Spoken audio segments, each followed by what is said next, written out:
கண்ணியமானவர்களே, அதிர்ஷ்ட கதவை திறக்கக்கூடிய நபி அவர்கள் சஹாபாக்களுக்கு கஷ்டமான நேரங்களில், இன்னும் பண நெருக்கடியான நேரங்களில், பொருளாதார நெருக்கடியான நேரங்களில் ரகசியமாக கற்றுக் கொடுத்த 4 திக்ர்களை பற்றி இந்த ஒரு காணொளியில் நாம் பார்ப்போம். அஸ்ஸலாமு அலைக்கும். கண்ணியமான சகோதர சகோதரிகளே, நமக்கு எப்போதெல்லாம் பொருளாதார நெருக்கடி ஏற்படுதோ, எப்போதெல்லாம் ரிசுக்கினுடைய தட்டுப்பாடு ஏற்படுதோ, இன்னும் எப்போதெல்லாம் கடன் சுமை, கடன் பிரச்சனை ஏற்படுதோ, அப்போதெல்லாம் நாம் கண்டிப்பாக நம்மினுடைய பிரச்சனைக்கு ஒரு தீர்வு கிடைப்பதற்காக நாம் செய்ய வேண்டிய மிகவும் முக்கியமான 4 திக்ர்கள். இந்த 4 திக்ர்கள் போதும். நீங்கள் அல்லாஹ்விடத்தில் 1 ரூபாய் கேட்டால் அல்லாஹ் 100 கோடியை உங்களுக்கு பெற்று தருவான். இன்னும் சஹாபாக்களுக்கு சிரமமான நேரங்களில் அதிர்ஷ்டத்தை வரவழைத்த, அதிர்ஷ்ட கதவை திறந்த 4 திக்ர்கள். எப்படி அப்படின்னு சொன்னால், நபி ஸல்லல்லாஹு அலைஹி வஸல்லம் அவங்கள்ட்ட 4 விதமான சஹாபாக்கள் வந்தாங்க. 4 விதமாக நபி அவர்கள் கற்றுக் கொடுத்தாங்க. முதலாவதாக ஒரு சஹாபி வர்றாரு. வந்து, யா ரசூலல்லாஹ், எனக்கு என்னுடைய குடும்பத்தில் பொருளாதார நெருக்கடி இருக்குது, பொருளாதார பிரச்சனை இருக்குது, தீன் வேலையை என்னால் செய்ய முடியலை. உதாரணத்திற்கு மார்க்க விஷயங்களை போய் மக்கள்கிட்ட எத்தி வைக்கணும், இஸ்லாத்தை மக்கள்கிட்ட எத்தி வைக்கணும் அப்படின்னா என்னுடைய பொருளாதார நெருக்கடி இல்லாமல் இருக்கணும் இல்லையா ரசூலல்லாஹ்? எனக்கே இங்கே வீட்டில் ஏகப்பட்ட பிரச்சனை இருக்கும் பொழுது நான் எப்படி போய் உழைப்பு செய்ய முடியும், மார்க்கத்தை பற்றி மக்கள்கிட்ட சொல்ல முடியும் அப்படின்னு நபி அவங்கள்ட்ட ஒரு சஹாபி கேட்குறாங்க. அப்போ நபி அவங்க சொன்னாங்க, நீ மார்க்கத்தை பற்றி போய் எத்தி வை, இன்னும் அல்லாஹ்வை பற்றி மக்களிடத்துல சொல்லு. உன்னுடைய பொருளாதாரத்தை, உன்னுடைய ரிசுக்குக்கான வழியை அல்லாஹ் உனக்கு ஏற்படுத்தி தந்துடுவான் அப்படின்னு சொல்லி நபி அவங்க ஒரு திக்ரை கற்றுக் கொடுக்குறாங்க. பிறகு அந்த ஒரு சஹாபிக்கு மவுத் வரையும் பொருளாதார நெருக்கடியே வரலை அப்படின்னு சொல்லி வரலாற்றில் எழுதுறாங்க. இன்னும் 2வதாக ஒரு சஹாபி கடனால் அழுதுகிட்டு வர்றாங்க, கடன் பிரச்சனைனால அழுதுகிட்டு வர்றாங்க. அந்த கடனால் அழுது கொண்டு வரும்போது அந்த ஒரு சஹாபிக்கு நபி ஸல்லல்லாஹு அலைஹி வஸல்லம் அவங்க, மலையளவு உனக்கு கடன் இருந்தாலும் உன்னுடைய கடனை தீர்ப்பது அல்லாஹ்வினுடைய பொறுப்பு. உனக்கு எவ்வளோ கடன் இருந்தாலும் அந்த கடனை அல்லாஹ் நீக்கி விடுவான், இந்த ஒரு அமலை செய்யி அப்படின்னு சொல்லி இன்னொரு திக்ரை இன்னொரு சஹாபிக்கு கற்றுக் கொடுக்குறாங்க. 3வதாக ஒரு சஹாபி வர்றாரு. யா ரசூலல்லாஹ், எனக்கு என்னுடைய வாழ்நாளில் நான் ஆசைப்பட்டதை, நான் விரும்பியதை உண்டதே கிடையாது, நான் விரும்பிய உணவை சாப்பிட்டதே கிடையாது. இன்னும் எனக்கு என்னுடைய வாழ்க்கை முழுவதும் சோதனையாக இருக்குது, என்னுடைய ரிசுக்கெலாம் அதிகமான தட்டுப்பாடாக இருக்குது.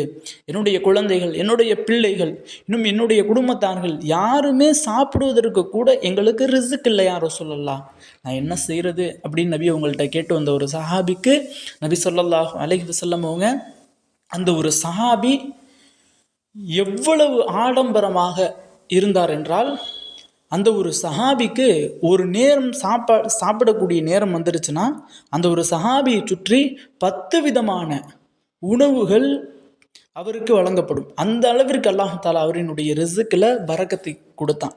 அதற்கான காரணம் நபி ஸல்லல்லாஹு அலைஹி வஸல்லம் அவங்க கற்றுக் கொடுத்த ஒரு திக்ர். இன்னும் 4வதாக ஒரு சஹாபி வர்றாரு. யா ரசூலல்லாஹ், எனக்கு என்னுடைய வாழ்க்கையில் எதை செய்தாலும் சோதனையாக இருக்குது, நான் எந்த ஒரு காரியத்தை எடுத்தாலும் அந்த காரியம் ஃபெயிலியரில் போய், தோல்வியிலே போய் முடியுது யா ரசூலல்லாஹ், நான் என்ன செய்கிறது? நானும் என்னென்னமோ செய்து பார்க்குறேன், ஆனால் எதுவுமே எனக்கு சக்ஸஸ் கிடைக்கல அப்படின்னு வந்த ஒரு சஹாபிக்கு நபி அவருங்க ஒரு திக்ரை கற்றுக் கொடுக்குறாங்க. அந்த ஒரு மனிதர், எந்த ஒரு மனிதர் எதுலேயுமே சக்ஸஸ் இல்லை அப்படின்னு வந்தாரோ, எதை தொட்டாலும் சக்ஸஸ் ஆகிற அளவுக்கு நபி அவர்கள் கற்றுக் கொடுத்த ஒரு திக்ர். இந்த 4 திக்ர்களும் உங்களுடைய வாழ்க்கையில் நீங்கள் ஓத ஆரம்பிச்சிட்டீங்க, செய்ய ஆரம்பிச்சிட்டீங்க அப்படின்னா போதும், அல்லாஹ் தஆலா உங்களுடைய வாழ்க்கையில் அதிர்ஷ்ட கதவை திறந்துடுவான். நீங்கள் பணத்திற்கு யாரிடமும் போய் நிற்க தேவையில்லை. நீங்கள் ஆசைப்பட்டதை பிற மக்கள்கிட்ட வாங்கி அதை நீங்கள் வாங்க வேண்டும் என்ற எந்த அவசியமும் கிடையாது. இன்னும் நீங்கள் ரிசுக்கினுடைய தட்டுப்பாட்டில் இருக்க வேண்டிய எந்த அவசியமும் கிடையாது. இன்னும் நீங்கள் நோய்வாய்ப்பட்டு, நோயினால் சிரமப்பட்டும் இருக்கவும் வேண்டாம். அல்லாஹ் தஆலா எல்லாத்தையுமே கொடுத்துருவான். ஒரு மனிதன் சொர்க்கத்தில் இருந்தால் அந்த மனிதன் எப்படி வாழ்வானோ அந்த சொர்க்கத்தை அல்லாஹ் இந்த உலகத்தில் கொடுக்க வேண்டும் அப்படின்னா இந்த ஒரு 4 திக்ர்கள் போதும், அல்லாஹ் கண்டிப்பாக உங்களுக்கு கொடுத்துருவான். இத்தனை நாட்களாக நீங்கள் இப்படி ஒரு வாழ்க்கையை வாழ்ந்திருக்கவே மாட்டீங்க. அப்படிப்பட்ட வாழ்க்கையை அல்லாஹ் உங்களுக்கு ஏற்படுத்தி தருவான். உங்களுடைய வாழ்க்கையிலே தினம் தினம் ஒரு மாற்றங்கள் ஏற்படும்.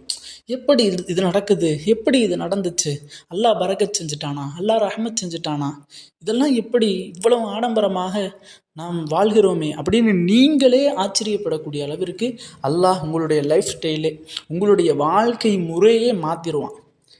ஆக கண்ணியமானவர்களே, இந்த 4 திக்ர்கள் போதும் உங்களுடைய வாழ்க்கையை அல்லாஹ் ஒரு மிக பெரும் கோடீஸ்வரராகவும் பணக்காரராகவும் செல்வந்தராகவும் அல்லாஹ் அவங்கள வாழ வச்சிருவான். அந்த 4 திக்ர்களும் நம்ம சொல்லிட்டோம். சஹாபாக்களுக்கு எப்பெல்லாம் கிரிட்டிக்கலான ஒரு மிகவும் சோதனையான ஒரு நேரம் இருக்கோ அப்போதெல்லாம் சஹாபாக்கள் வந்து கேட்டிருக்காங்க. அப்போ நபி ஸல்லல்லாஹு அலைஹி வஸல்லம் அவங்க இந்த 4 திக்ர்களையுமே கற்றுக் கொடுத்துருக்காங்க. அந்த 4 திக்ர்கள் நம்மளுடைய வாழ்க்கையில் நாம் செய்ய வேண்டும். இது யார் செய்யணும், இது எப்படி செய்யணும், இது செய்தால் என்னென்ன பலன் கிடைக்கும் அப்படின்னா, இந்த ஒரு திக்ர் 4 விதமான திக்ர்கள் 4 பலன்களை நமக்கு பெற்றுத்தரும். முதலாவது திக்ர், நம்மளுடைய செல்வத்தில் அல்லாஹ் பரக்கத்து செஞ்சிருவான். இப்போ 1 ரூபாய் வச்சுருக்கோம் அப்படின்னா அந்த 1 ரூபாயில் 100 ரூபாய்க்கு செலவு செய்யக்கூடிய அளவிற்கு பரக்கத்தை அல்லாஹ் கொடுத்துருவான். அப்போ எக்ஸட்ரா ஒரு 100 ரூபா வச்சுருக்கோம்னா 1000 ரூபா, இப்படி நம்ம எவ்வளோ வைத்திருக்கோமோ அதிலிருந்து ஒரு 100% அல்லாஹ் தாலா பரக்க செய்ய ஆரம்பிச்சிருவான். இன்னும் 2வது ஓதக்கூடிய திக்ருக்கு கொடுக்கக்கூடிய பலன், நம்ம எவ்வளவு கடன் வாங்கி வைத்திருந்தாலும், இப்போ 1 கோடி ரூபாய் கடன் வாங்கி வைத்திருந்தாலும் அந்த 1 கோடி ரூபாய் கடனையும் அல்லாஹ் அடைச்சிருவான். 3வதாக ரிஸ்கினுடைய வாசலை அல்லாஹ் திறந்துருவான். நம்ம சாப்பிடாத உணவெல்லாம், நம்ம பார்க்காத உணவெல்லாம் அல்லாஹ் தாலா நம்மை சாப்பிட வைத்து அழகு பார்த்துருவான். 4வதாக நம்ம எதெல்லாம் தோல்வி அப்படின்னு நினைக்கிறோமோ, இப்போ ஒரு செயல் செய்வோம், இப்போ எக்ஸாம் எழுதுவோம், அல்லது ஏதாவது புதிதாக ஒரு வியாபாரம் செய்வோம், அல்லது புதிதாக ஏதாவது வீடு கட்டுவோம், அல்லது புதிதாக எங்கேயாவது ஒரு சஃபர் செய்வோம், பயணம் செய்வோம். இப்படி நம்ம செய்யக்கூடிய விஷயங்கள் செயல்கள் எல்லாமே ஃபெயிலியரில் போய் முடியுது அப்படின்னா, இந்த ஒரு திக்ர் அதை விட்டும் உங்களை பாதுகாக்கும், உங்களை காப்பாற்றும். அப்படிப்பட்ட இந்த 4 விதமான பலன்களை நமக்கு பெற்றுத்தரக்கூடிய ஒரு 4 திக்ர்கள் என்ன அப்படின்றத பார்த்துருவோம். இதை பார்ப்பதற்கு முன்னாடி நம்மளுடைய சேனலை இதுவரையும் சப்ஸ்கிரைப் பண்ணாதவங்க சப்ஸ்கிரைப் பண்ணிக்கோங்க. இன்னும் இன்ஷா அல்லாஹ் உங்களுடைய வாழ்க்கையிலும் அல்லாஹ் தாலா அந்த சஹாபிகளினுடைய வாழ்க்கையை மாற்றியது போன்று உங்களுடைய வாழ்க்கையை மாற்ற வேண்டும் அப்படின்னா இன்ஷா அல்லாஹ் ஆமீன் அப்படின்னு சொல்லி நம்மளுடைய கமெண்ட் பாக்ஸில் கமெண்ட் பண்ணுங்கள். ஆக கண்ணியமானவர்களே, அந்த 4 திக்ர்கள் நம்ம எப்படி செய்ய வேண்டும். நம்ம 5 நேர தொழுகை தொழுகிறோம்ல, அந்த 5 நேர தொழுகை முடிந்த பின்பும் நம்ம இந்த ஒரு 4 திக்ர்களையுமே ஒவ்வொரு திக்ரையும் 100 விடுத்தம் ப்ளஸ் 400 முறை ஓதிடணும். 400 முறை ஒவ்வொரு தொழுகையிலையுமே நம்ம ஓதிக்கிட்டு வந்தோம் அப்படின்னா 3 நாட்கள் 4 நாட்களில் அல்லாஹ் தாலா நம்மளுடைய வாழ்க்கையில் புது புது மாற்றங்களை ஏற்படுத்துவான். அந்த 4 திக்ர்கள் என்ன அப்படின்னா, பிஸ்மில்லாஹிர் ரஹ்மானிர் ரஹீம். முதலாவதாக, அல்லாஹும்ம இன்னி அஸ்அலுக மின் ஃபல்லிக வ ரஹ்மதிக ஃப இன்னஹு லா யம்லிகஹா இல்லா அன்த. 2வதாக, ரப்பி இன்னி லிமா அன்சல்த இலைய மின் ஹைரின் ஃபகீர். 3வதாக, அல்லாஹும்ம அக்ஸிர் மாலி வ வலதி வ பாரிக்லி ஃபீமா அஅதைதனி. 4வதாக, அல்லாஹு மகுஃபிருலி தம்பி வஸ்ஸஅலி ஃபித்தாரி வபாரிக்லி ஃபிருஸகி என்ற இந்த 4 திக்ர்கள். இதனுடைய அரபி தெரியாதவர்களுக்கு நம்மளுடைய டிஸ்கிரிப்ஷன்லேயும் கமெண்ட் பாக்ஸ்லேயும் இதனுடைய அரபி பொருள் இன்னும் இதனுடைய தமிழை நான் பின் பண்ணி வைக்கிறேன். இன்ஷா அல்லாஹ் பண நெருக்கடியில் இருக்கிறவங்க, பொருளாதார நெருக்கடியில் இருக்கிறவங்க, இன்னும் ரிஸ்கினுடைய தட்டுப்பாட்டில் இருக்கவங்க, இன்னும் எதை செய்தாலும் சோதனையாக இருக்குது அப்படின்னு சொல்லக்கூடியவங்க இந்த ஒரு அமலை கண்டிப்பாக செய்யுங்க. கண்டிப்பாக அல்லாஹ் தஆலா உங்களுடைய வாழ்க்கையில் அதிர்ஷ்ட கதவை திறந்து விடுவான். இன்னும் நீங்கள் சம்பாதிக்கக்கூடிய சம்பாத்தியம் எல்லாவற்றிலும் அல்லாஹ் தஆலா அதிகமான பரக்கத்தை பெற்று தருவான். யாரெல்லாம் உங்கள்கிட்ட கடன் கேட்டு வர்றாங்களோ, பணம் இல்லை, பண நெருக்கடி, பொருளாதார நெருக்கடி, சோதனையாக இருக்குது அப்படின்னு யாரெல்லாம் சொல்லி வர்றாங்களோ அவர்களுக்கு இந்த ஒரு வீடியோவை ஷேர் பண்ணுங்கள். அதனின் பொருட்டாலாவது அல்லாஹ் தாலா நம்மளுடைய வாழ்விலும் அதிகமான பரக்கத்தை பெற்று தருவான். ஆக கண்ணியமானவர்களே, இந்த ஒரு காணொளி தாங்களுக்கு பிடித்திருந்தால் ஷேர் செய்யுங்க, லைக் செய்யுங்க, கமெண்ட் செய்யுங்க, மறக்காமல் துஆ செய்யுங்க. அஸ்ஸலாமு அலைக்கும்.